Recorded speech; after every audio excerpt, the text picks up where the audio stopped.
Good morning, y'all, and welcome to our fourth episode of our podcast. I would just want to say greetings to you all. I am Bryson Scott, and welcome back to Visions and Voices, Unearthing Black Brillance. And today we have another TSU alumnus here who will be showcasing some eye-catching, nostalgic art that will make you excited about creating AI art. He is considered as a child whisperer. He makes children's books. He's very good with illustration. I think he's having some technical difficulties right now. We're trying to let him hop back on here for a sec. But yes, he is a child whisperer. He makes children's books. He's one of the famously known illustrators here at TSU for creating art and children's books as well. So let me give him a couple of seconds to log back on.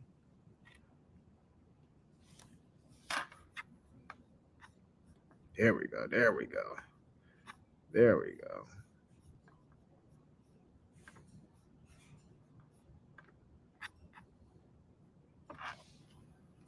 So I'll have some music playing in the background for y'all and wait till he connects again.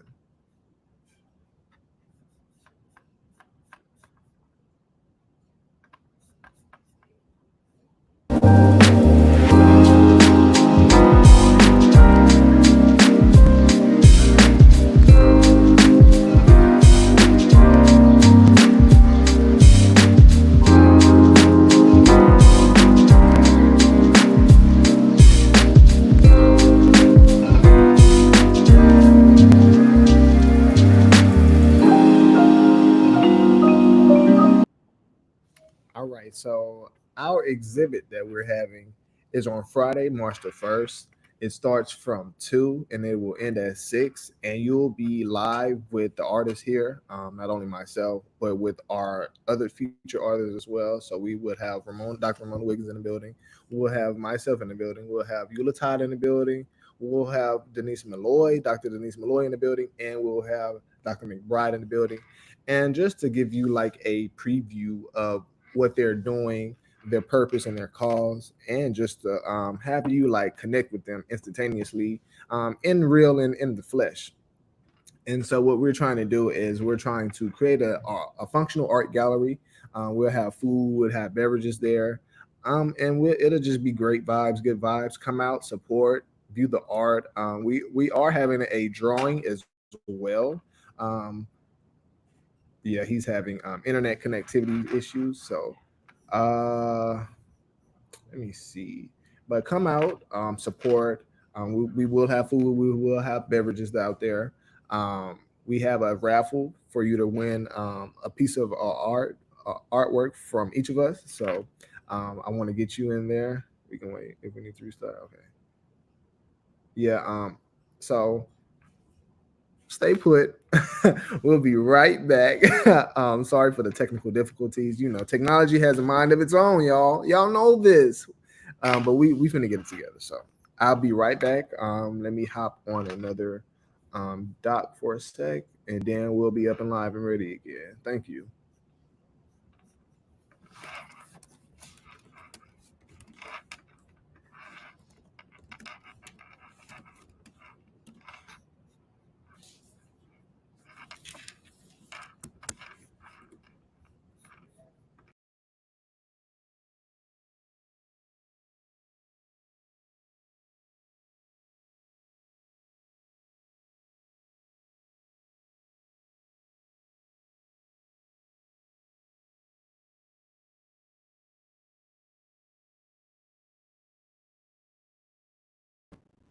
Mr. Bryson Scott as well, who will be featured on our first of March session as well. Yeah. Give me 1 second. I have to close the background when I got on. Yes, technology has the mind of its own, man. All right, there we go. Okay. Can you hear me? Yeah, we can hear you. Okay. All right. All right, all right, all I'm right. ready. You ready? Okay, okay. So, greetings, all. Welcome back. I apologize for the technical difficulties. Yeah, we finna get real into it. We finna speak with some amazing artists. As I was mentioning, March 1st will be our art exhibit for Visions and Voices, Unearthing Black Brilliance, and you'll be out. You'll be able to see and experience some of the art. You're able to connect with some of the artists as well, and it's just all there for vibes. We're there to have a good time, not a long. We're there to have a good time, not a long time. And yes, I just want to introduce you all to the famous Michael McBride, who will be presenting our stories, our visions, and our voices and our colors. So today we will be looking into the processes All behind right. his art, dig into the unknown areas of his mind and his creations, and really get a feel for why he uses AI, not only from a personal standpoint, but from a professional standpoint. So, do you have anything you want to share or say before we get started today, Doc? Okay. Okay. Can you hear me? Yeah, I get you. Yes. Can you hear me? Yeah, you good. You good. Okay. Um, I just wanted to say that this is so exciting in terms of an artist, being an artist, because artificial intelligence is something that a lot of artists are shying away from because they think it will mess up pure art. But the Right. thing is that as an artist, you always look at new things happening and you always try to see how to integrate that into what it is that you do as an artist, as opposed to fighting against it, see how it can enhance what you do. Mhm. And that's basically where I've come from with it. And that's why I'm so excited about it. Yes, and then it's not only as for an artist to say that it's pretty important because like you said, the fear of the unknown of what AI could do and what AI is actually changing, not only from an artist perspective, but from a creation standpoint as well. So it's great to see that we have an actual artist who actually is endeavoring inside of AI and experiencing and playing with these tools just to see what he could produce. Our platform here at the Smart Center is to create producers. We see a lot of consuming aspects of when we come down to technology, but what are we doing to produce from this technology? What are we doing to produce from the creations of AI? So that's really our standpoint from the Smart Center. It's not only to be consumers, but more so be producers. So let's get right into it. So I'm just going to really talk about your artistic journey. What initially drew you to create art, and just start from, like, you can either start from now or you can start from your childhood, they lay it all out there. Well, well, at the age of 8, I told my parents I was going to be an artist. And at the age of 8, I didn't really know what an artist was, but I knew that I loved creating and drawing from images from the Bible and all of that, because at the time they had those Bible with those wonderful engravings by famous artists like Michelangelo and all of that. And so my parents said to me, said, "Oh, you want to be a little artist?" I said, "Well, yes." And so I never wavered in that. I didn't think about being a doctor, lawyer, or policeman, or any of those great things, or any of the star NBA player, none of that stuff. It was strictly, I knew that I was going to be an artist. And so here I am today at that. And the thing that I know about is that when you fall into it, is a gift, Yes. number one.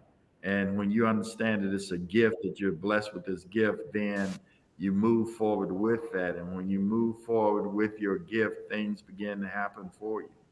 And so that's kind of the way it went, because I was not really exposed to art Right. until I got into college, because I didn't have it in middle school, high school.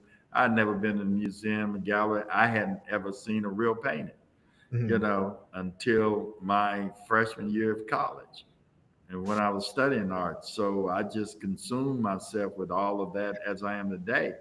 And right now, I'm 67 years old and I'm just as excited about art as I was at 8. And see, that's why we do what we do, because not only, like I mentioned in the podcast earlier, thank you, Gary. I mentioned in the podcast how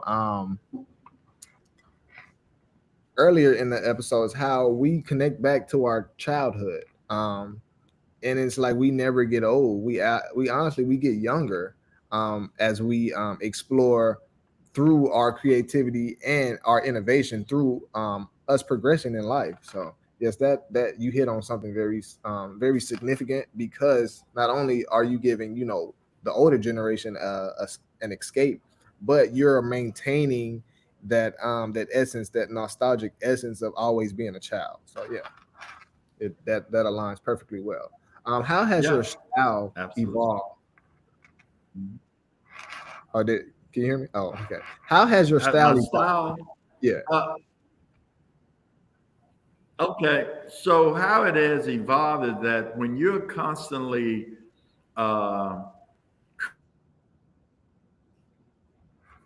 Oh yeah, he's down in that basement area, so that's why he's having a lot of connectivity problems. Because he actually is in the art studio now, so he's in that he's on TSU campus, so he is in that area, the printmaking area. So that's why we having some connectivity problems. There we go. He's back on. There we go. Yeah. can you hear me?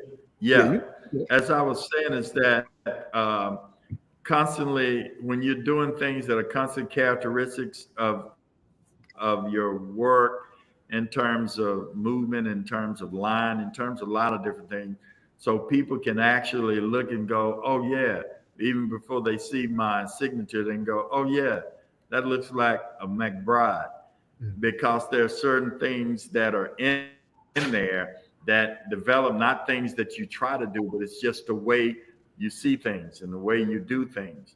Right. And so that's how your style began to evolve. And as you're constantly experimenting to see, what if I did this? What if I tried that? It all becomes a part of it.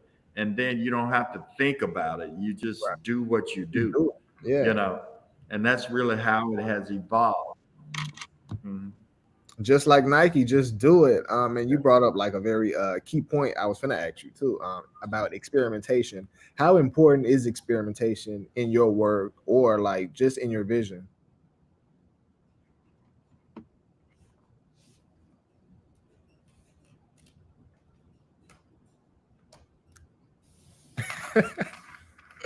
We good guys. We good.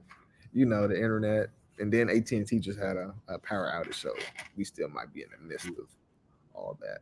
Yeah. But yes, Uh, experiment experimentation is very important as an artist, because if you just constantly do the same thing that you know all the time, then you become stagnant. Your works become stagnant. Your imagination becomes stagnant. right. So with experimentation, it's very exciting. So that's why I'm excited about AI, because that is a new form of experimentation to see how that enhances my work, see how that can add growth to my work and what I do, having me a new way of looking at things. Things, right. And And that's what, as an artist, that's what you want. right. Yeah. You Hmm. need different perspectives. You need different points of references. Like we have somebody in the comments right now. We have Deborah Alexander and Miss Trudy. Deborah said he's a wonderful, talented, generous artist. Great job, my friend. And then Miss Trudy asked, "Can you walk us through some of your creative Thank you, processes?" ladies. Miss Trudy asked if you can walk us through Okay. your creative process. So my creative process is, number one, is that I have inspiration. I look at everything around me, and then I have ideas that I think about. Then once I have ideas that I think about, then I start researching. Give you a prime example: when I'm illustrating a children's book, once I get the manuscript, I start reading the manuscript and I imagine it like a movie. So I'm thinking of it like a movie. That's what really is like one of the things I do. So I'm thinking of it like this scene. What is all in this scene? How's the scene moving me? And all of this. What are the colors? Just all of these things come to mind. So when I'm creating,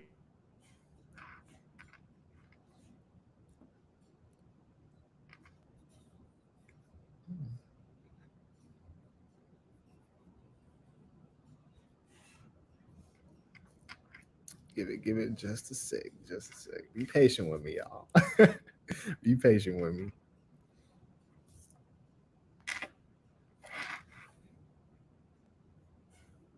There we go. There we go. He's back on. Okay. Yeah, man. Life is good. What Dr. Nelson say? Life is good.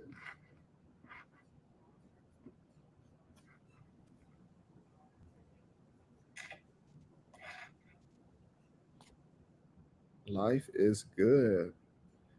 Um, can you all put in the chat? If you all watching the live stream from YouTube, can you all put in the chat some questions you would like me to ask him?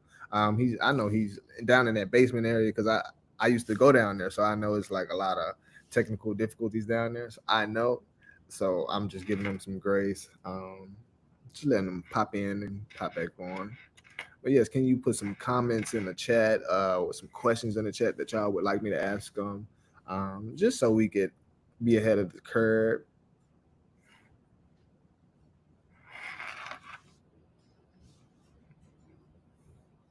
Yeah, I know everybody around across the nation is having like internet problems, so we all good. Life is good. Life is great. Yeah, so we might have lost them on this one, but what we can do is we can definitely do our second session on Friday. which will make sure that he's in a better spot where we can do our podcast on Friday. Also, we just want to make sure that everyone is aware to come out March 1st. You can also see all of Mr. McBride's art throughout the week in our Smart Innovation Center. And you'll be able to view it, be able to interact with Mr. McBride and see what he's doing. He's working in, like, I think he told us 4 different exhibitions right Studio. now. So he's been very, very busy. So we appreciate him trying to get on and trying to do this. Because it's a lot, but yeah, definitely we will do a second session on Friday where we can dig in a little more with Mr. McBride. There he is. He switched around. He moved around. Life is good. Life is great. Look at the bottom that's sticking out. That's cables. Okay. Can you hear me? I can hear you. Can you hear me? Yeah, you good. You good. You good. I'm good now. Yeah, you good. Okay, I had to switch. Hold on a minute. we know we got it. We got you. Okay, it might be better in here now. Okay, so we're together now. Oh yeah, and then we can see your background too. We can see like you are actually in the art space. So right. So as I was saying, and I know a lot of people missed it when I was talking about the process and doing pieces and determining which amount of, what type of medium I use to best express that piece and doing that. And as an artist, that's one of the things you think about, because not every idea makes a good painting, and not every idea makes a good sculpture. You have to decide on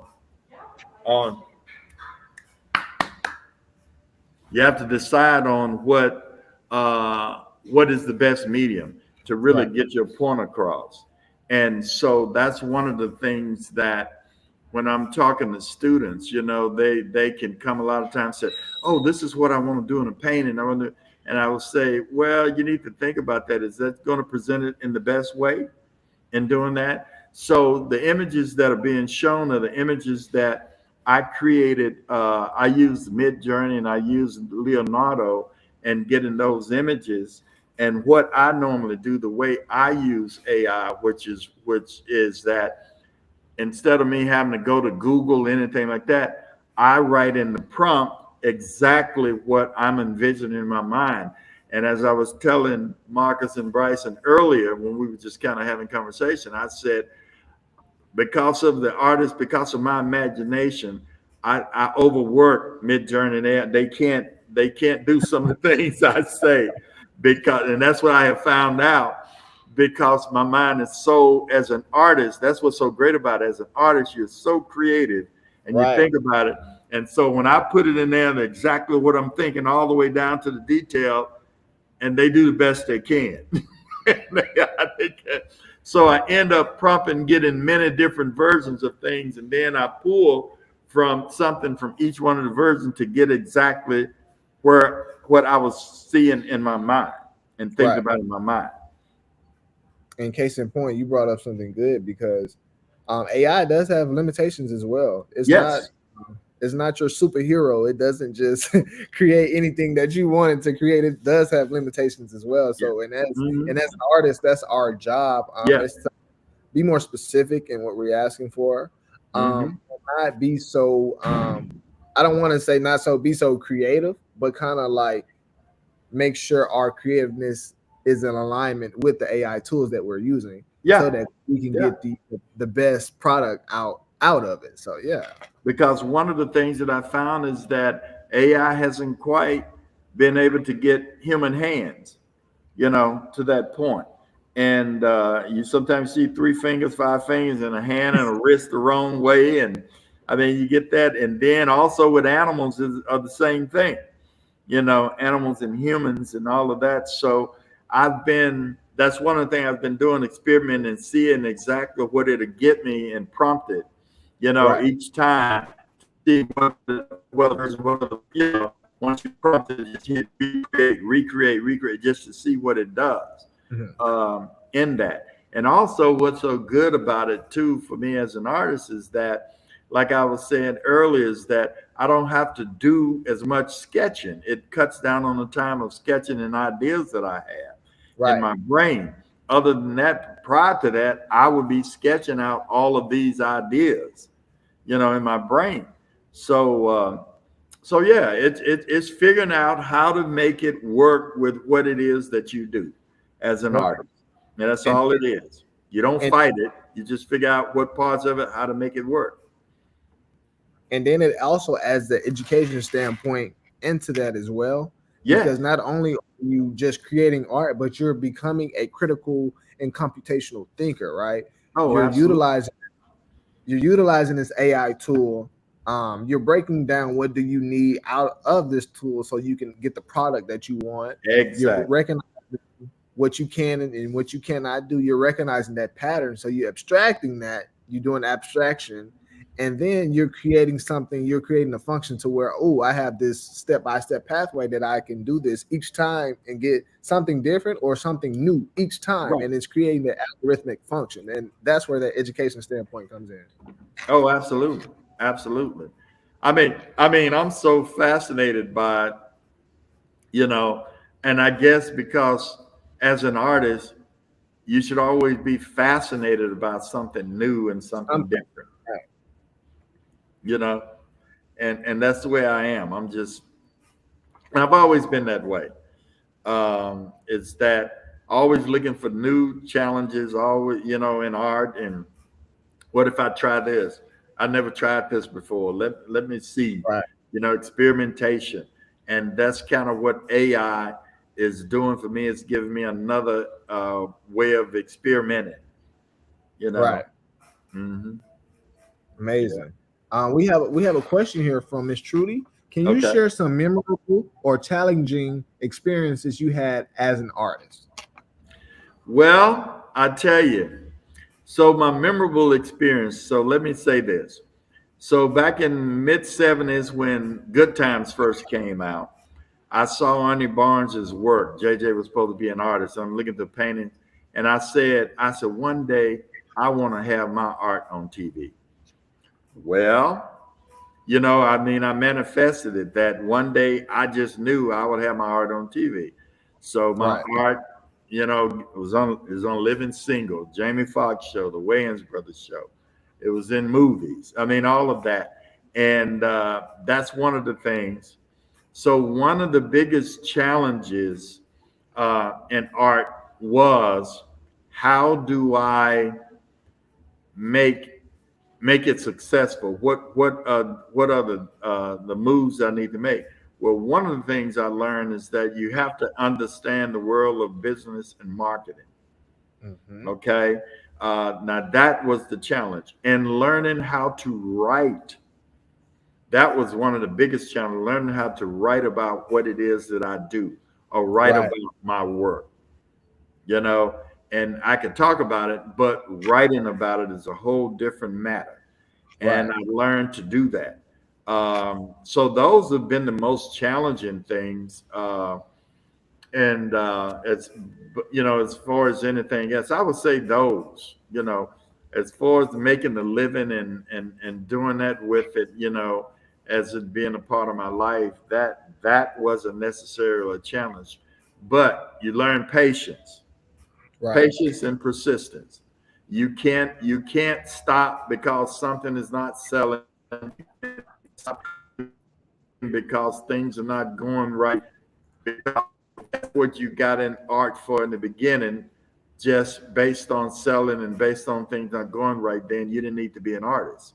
Right. Because I tell people all the time, if I was not making a dime with art, I would still be doing art and painting every day and doing stuff, because it's in me to create. Right. That's my happy place. Right. Mm-hmm. It's that gift you were talking about earlier. Right. And then tapping into it is like, it necessarily doesn't have to monetize. This is something that you do to feel good. And exactly. I can create my own world. If I'm sad, I'm happy, whatever. I don't feel sad and I don't have those moments of depression. I don't have any of those things because I can create a world. I can create a world. And then my last episode, I was talking about how art is a utility for mental health. Oh, absolutely. And being an outlet for bottled up emotions or bottled up experiences. Absolutely. Absolutely. And I just did a workshop this weekend, a printmaking workshop that I conducted this weekend. And the people that were there were so diverse. And the one thing that they said, one woman said, I really don't have patience, but I'm so enjoying this and the meticulous of it and and all of this. And because it's being creative, you don't think about how meticulous or not having patience when you're doing something creative. Mm-hmm. Yeah. So it works. There are a lot of doctors that I find that are very creative people. They do art, they do everything. And that's why I always found so interesting. Right. And another thing I found interesting is that when I was in college here at TSU, I worked in the prison system. And I found that majority of the people who are in prison are very creative. They were never able, the education system never allowed them to exercise their creativity, which Right. if they had done that, then they would have also done well in school. And I mean, they can either sing, they either write well, they either speak well, they either, do art well. I mean, it's absolutely amazing. Right. Yes. And I just love to see like how we're progressing in what the new age of artists are going to look like and what they're going to create, because not only are we coming from the suffering age, but we're recognizing our power. We're recognizing how creative we can be and how creative we are. And we are not only focused on that, we're focusing on more so pushing forward and not looking back. Right. Right. And like like I said earlier when we were talking, AI is here to stay. So it does not matter as an artist where you plan on fighting against it or it's here to stay. So you better figure out how you incorporate it into what it is you do if you're a creative person. Right. Mm-hmm. Yeah. And that's some of the biggest challenges that we face. Like, we really don't have an outlet. Right. And that goes to my next question. What challenges have you faced, not only artistically, but more so on a professional sense, on a business standpoint? Well, I guess the biggest challenge that I face more than anything, still face, is that people don't see the value in art. They can see the value if you're an attorney. They can see the value if you're a doctor. They can see, they respect that. But as an artist, they don't respect it because they think, well, anybody can do art. But it's really not. As a matter of fact, it costs you more going to art school than it costs you to be a doctor. It costs you to be a lawyer because supplies are so expensive. Just give you a prime example. A tube of yellow paint, okay, smaller than like a travel size tube of cadmium yellow oil paint. Travel size, think about small tube of toothpaste, costs you $60. You can squirt that out and use that up in less than 1 hour. So just think about that. Right. That's just one. Just one.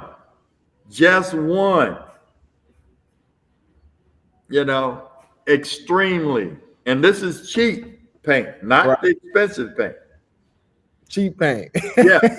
I mean, people, they have no idea the cost of material. And then when you get it and and you do it along with your skill and your time and everything, then they want it for cheap. They in this printmaking class this weekend, people said to me after they went through it, they said, now I understand why artists charge so much. Oh yeah. Oh yeah. Because they actually experienced it. Mm-hmm. To see this more than a notion. And I think that when people begin to respect, the financial cost of doing it, the creativity that the artists put into it, and even just the time and the practice of certain techniques and disciplines and stuff that that you're doing, and that process, certain process and stuff, they will appreciate what they get, because it's really hard to put a price on creativity. Exactly. Exactly. Yeah. Especially like if it doesn't have any some sort of what's my word I'm looking for? I just had it on my tongue. But it's like pricing art, whether if it has depth or not. Well, for me, I experienced that. I see a lot of artists create, but they really don't create like sentimental stuff that's really has anything as far as depth to it. It's just Right. superficial. It's just on the Right. surface. It's surface stuff. It's not anything that is thoroughly thought out and create. Surface Right. does. It looks good and it has no emotion in it. It has no. It's technically great, and that's the thing that I've seen in a lot of children's book illustrations, is that the work is technically excellent, but it has no emotion. No, it's very sterile. Mm-hmm. It doesn't have power and feeling. And when you can get work, when you see work from an artist that moves you and got power and feeling, whether it moves you bad or moves you good, it creates some kind of reaction to you in that sense, emotional reaction. That takes a lot. And an artist, when they do that, an artist is bearing their soul out to you. They are putting their soul out on their shirt sleeves, and they're putting it there to be rejected, or accepted. Mm-hmm. And that's a challenge, because everybody wants to be accepted, you know. But yeah, you do that as an artist. You put it out there, to be looked at. Exactly. And for like and being and having a safe space to put work out there, Oh, because absolutely. a lot of artists are like sensitive about their stuff. And Very so sensitive. Yeah. I'm one. So I'm one. I have Yeah. a ton of stuff and I only put out like Yeah, stuff. hey, you got to grow a thick skin. That's the one thing. You art is a how should I say? Art is a thing of rejection Mhm. more than acceptance. Because the thing is that when one thing out of all the rejection are accepted, then that's what keeps you going. You Right. just, yeah. And then as I mentioned earlier, it was a child whisperer. So so from seasoned artists, from you to the younger artists like me, what is your biggest advice as a creative and educator in the realm of creating stuff for the youth and stuff for the children? So I would say one of my former professors and mentors, Greg Ridley, he said to me, he said, Mac, he said, do what you do. Do your work, do what you do. Your audience will find you. Don't do work trying to attract an audience. Don't do work. Do you, because eventually that's what people are buying. They're buying you. Right. So as you change, they'll change with you, because they're buying Mhm. you. If you're painting just that, because the audience is fickle and in terms of what they like and don't like, because a lot of times they're influenced by other things. But if you stay persistent and do you, and you and stay with it, your audience will find you. And you got to stay with it through ups and downs. You can't just stay with it when it's good. You have to be truly committed. And that's when your audience find you, because they watch you and you don't know this, and they see, oh yeah, he or she is really consistent. That's it like that. So I'm interested in investing in them. I'm interested in collecting their stuff. I'm interested, in meeting you. I'm interested in getting other friends of mine to collect their stuff, because you have proven that you are worthy. Exactly. And I study a lot of like philosophers, I study a lot of artists, and I study a lot of mystics. And one thing that I've learned while studying mystics is that once your hands are moving, it's like nothing in the world else matters. It's That's like right. you like you zoned in, you nobody has a say, so nobody has an Exactly. opinion. It's you dancing with you. It's you creating, like I said, it's you creating the world that you want. Right. And then we got a message from Dr. Howe. So he says this captures the essence of Black life from a variety of perspectives. This is great. And then I like the piece that you did with the grandmother holding her child Yes. with her grand. I was Yes. actually on the phone with my grandma yesterday, and dang, well, I was just gonna give it away, but I was talking about some of my work, and she was like, "Man, you are doing excellent right now. You are in alignment with your calling and your purpose." And I was just like, Right. That there you go. See, that's what I'm saying. It's a gift. That's what I'm "Right, talking about. That's exactly what I'm saying. And when you do that, success and all begins to happen for you, because you're right," following the path you're supposed to be on. with ease. Like it's Yes. no, you don't have to do anything. It's just if it follows you. You don't Yeah. follow it. It follows. It just flows, man. It goes because you're doing the right thing Right. for you. Yeah. And then we have another question here from Dr. Quinetta Bartley. She says, "What is your inspiration for creating paintings, particular paintings?" Hello.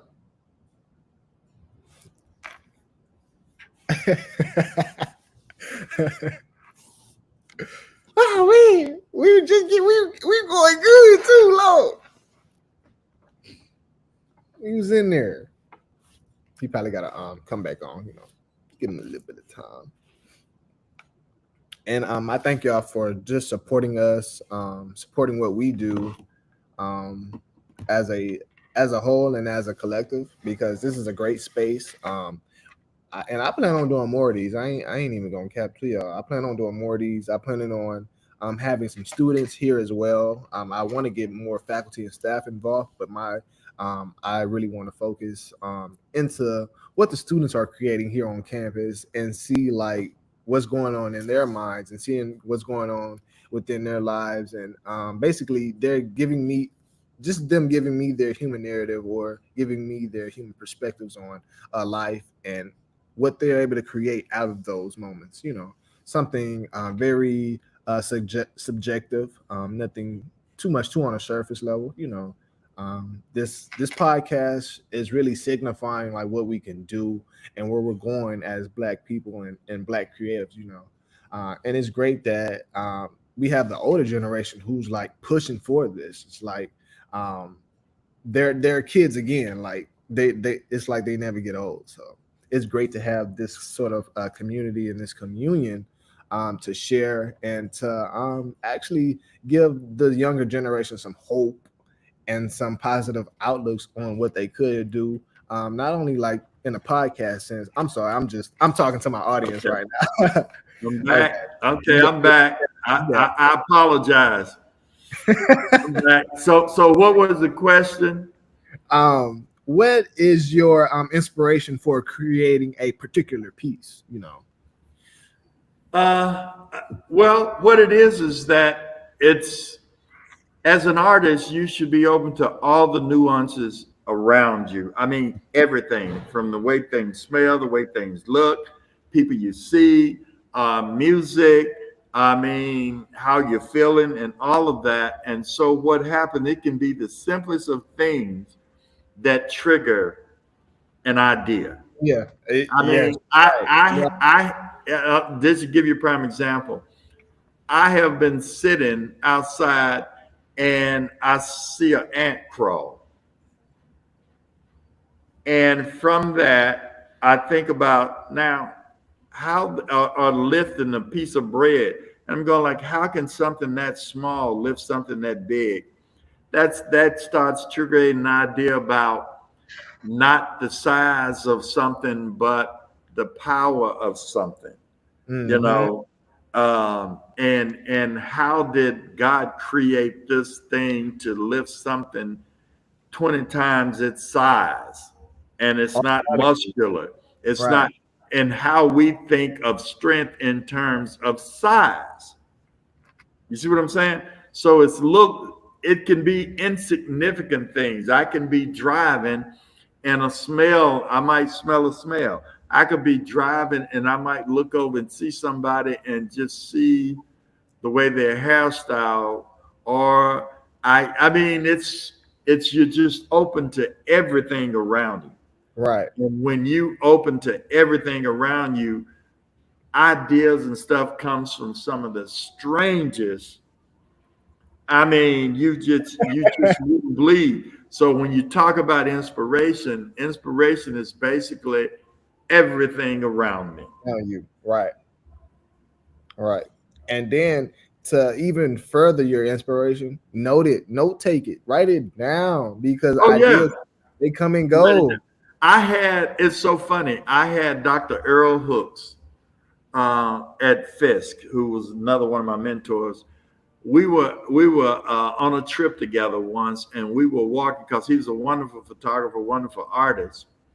And we were walking around, and I said to him, I said, "Oh, that's a great picture. You need your camera with you." He looked at me, he said, "I'm already taking pictures." And I went, and what he was saying was, I am mentally making notes. I am becoming, visually intellectual. I am looking and remembering. I am training myself to see every nuances, every little thing that there is.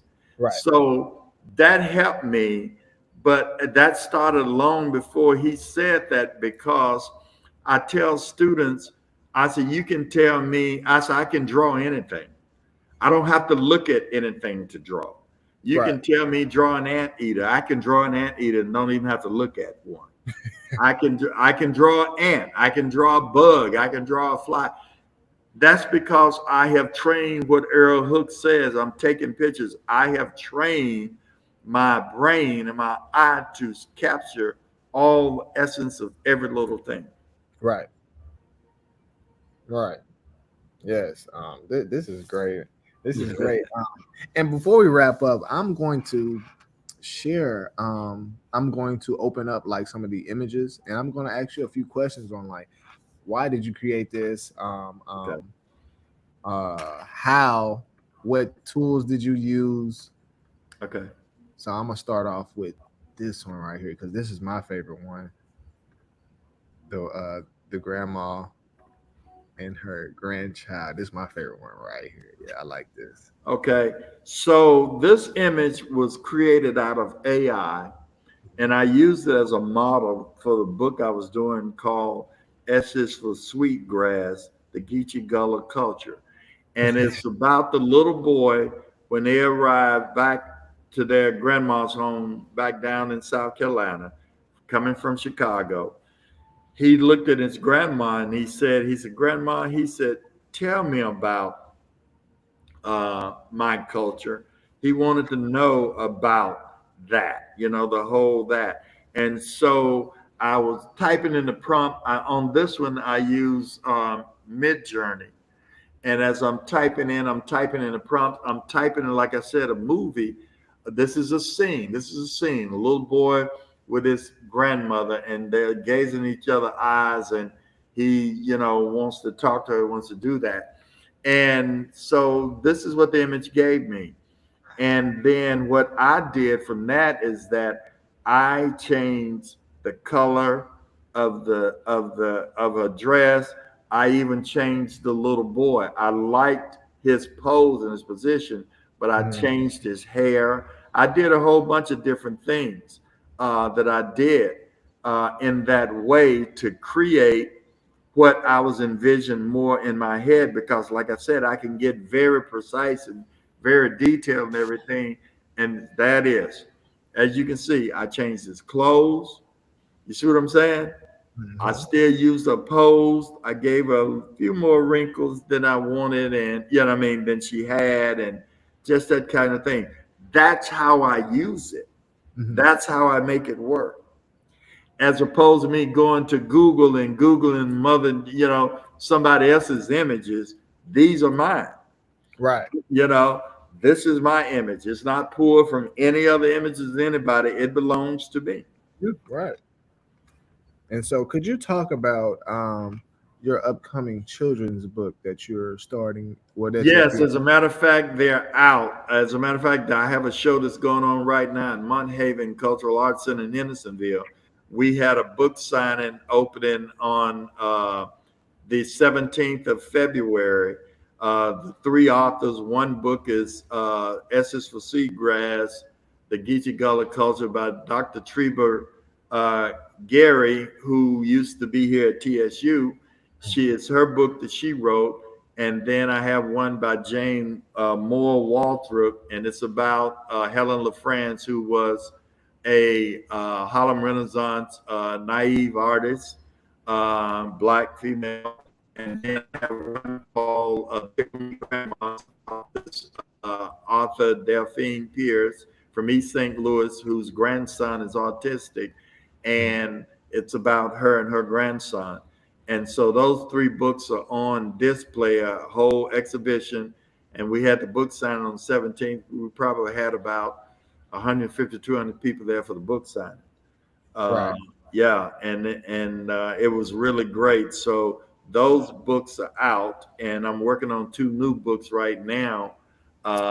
One is, they're both. One is by Delphine, another one is about grandson Caleb called swimming at the pool, because I've found that a lot of autistic kids, they love swimming, they love some different things. And so that's a story about that one. And then another alumnus of ours, Victoria Young, this is the second book I'm illustrating for her. And it's about her son, who's also autistic. It's about PJ finds a friend, meets a new friend. And it's about another little autistic boy meeting PJ, and that whole experience of their friendship that happens from there. So those two books are the latest two books that I'm working on right now. And that's great because we need oh, I was gonna do it again. we need artists like that. That's really making children their target audience, because they need something to look up to. They need something to put put themselves in another person's shoes that's older than them, but it looks exactly like them, so that can establish a sense of hope. And just to let you know, I've illustrated over 80 children's books. I did my first book in 1982. I wasn't even born yet. Look. Yeah, I've illustrated over 80 some children's books. So man, that's great. Can you tell me about this piece right here? I like this piece. So this piece was, and the Geechee Gullah book is an alphabet book about the history. And it's a wonderful book because it's stuff that I learned that I didn't even know about. So this is for T, a tradition, how our ancestors sat around and tales were told, oratory about, tales passed down, stories passed down. And Right. this is a woman talking to a group of kids and telling them about the tradition and passing the stories down. So I prompted in there and I said, one of the Black women in African dress, sitting in lotus position, sitting with a group of children, talking about, African American children, talking about history. And so when I sit there and I looked at it, I saw the images and everything, and I changed the images to a certain degree. And I think you might have an image of that, of how I took this and I changed it right. So you see what I did to that.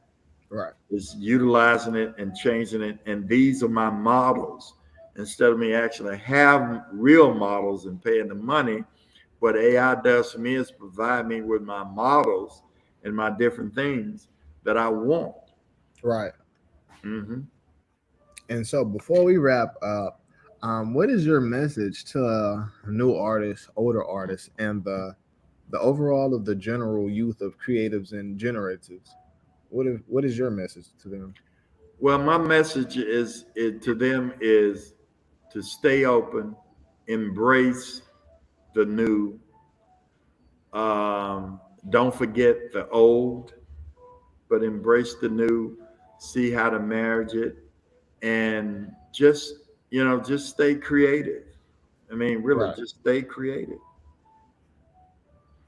And that's some words of wisdom right there. Look, I'm taking notes. Thank you. Always taking notes. Always taking Thank notes. you. Thank you. So yeah, this was great. This was great. So thank you everybody for coming out and listening to our podcast. I want to give a round of applause to Dr. Michael McBride again. Let me pull it up.